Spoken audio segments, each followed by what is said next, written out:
তো গাইজ আজকে আমাদের বাসন্তী মন্দিরে ছিল খিচুড়ি প্রসাদ বিতরণ পুজো উপলক্ষে। তো দেখতে দেখতে কিন্তু পুজোটা শেষ হয়ে গেল, আর আজকে ছিল দশমী, সেই জন্যে ছিল খিচুড়ি প্রসাদ বিতরণ।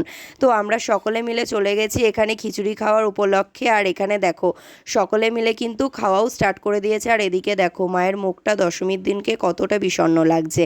আর এদিকে আমি, আমার দিদি, কোয়েলদি, মৌ, স্বাগতা, তারপরে বৌদি সকলে মিলে বসে পড়েছি খিচুড়ি প্রসাদ খাওয়ার জন্য।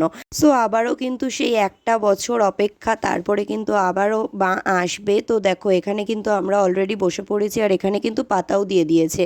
তো যেহেতু প্রসাদ জিনিস, তাই জন্য কিন্তু নষ্ট করব না বলে প্রথমেই ভাইকে বলেছিলাম একদম অল্প করে দিবি। আর এমন শয়তান আমার ভাইয়ের বন্ধুটা, আমাকে একদম একটুখানি দিয়েছে প্রথমে। তো তারপরে দেখো আমরা কিন্তু খাওয়াও স্টার্ট করে দিলাম। আর যেহেতু কিন্তু অনেকটাই গরম ছিল খিচুড়ি, তার জন্য কিন্তু প্রথমে তুলতেই পাচ্ছিলাম না। তো যাই হোক, খিচুড়ির সাথে কিন্তু ছিল একটা পাঁচমিশালি তরকারি। তো প্রসাদকে তো আর বিচার করা যায় না, তো সর্বদা কিন্তু প্রসাদ সবসময় ভালোই হয়।